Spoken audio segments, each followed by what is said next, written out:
Ma mère s'est laissée frapper pour piéger mon père au divorce.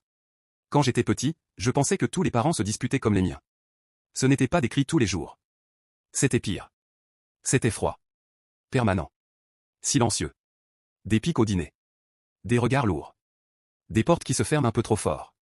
Ma mère nous parlait beaucoup, à moi et à mes frères et sœurs. Elle disait qu'on devait ouvrir les yeux. Qu'on devait comprendre qui était vraiment notre père. Parfois elle racontait des choses sur lui, des détails que je n'étais pas sûr de vouloir entendre.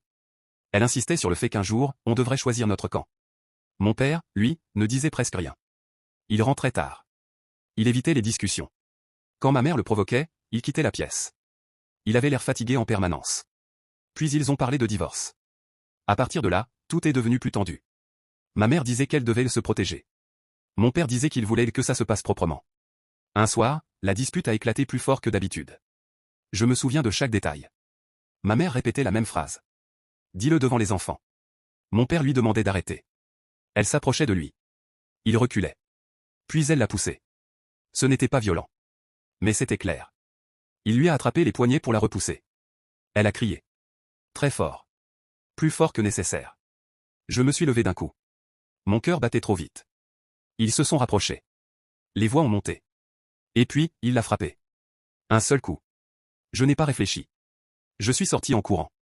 J'ai frappé chez les voisins. Je criais qu'il fallait appeler la police. Quand je suis revenu, mon père s'était arrêté. Il avait les mains tremblantes. Il répétait. Je ne voulais pas. Ma mère, elle, était assise par terre.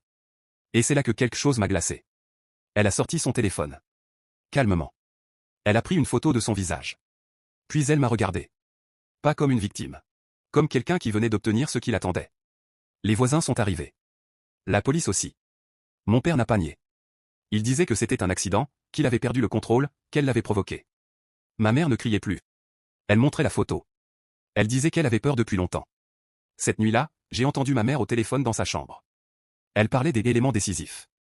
Elle disait que ça changeait tout pour le juge. Je n'ai pas dormi. Je ne sais pas si elle s'est laissée frapper. Je ne sais pas si elle savait que ça arriverait. Je sais seulement qu'elle a insisté, poussé, provoqué, et qu'elle a capturé l'instant exact. Mais je sais aussi que mon père l'a frappée. Et personne ne l'a forcé à lever la main. Aujourd'hui, le divorce est lancé. Les avocats parlent de garde. De crédibilité. De violence conjugale. Je suis le seul à avoir vu toute la scène du début à la fin. Et dans quelques semaines, je devrais raconter ce que j'ai vu. Je ne sais pas encore si je vais décrire la gifle ou tout ce qu'il y avait avant. Le procès doit commencer lundi.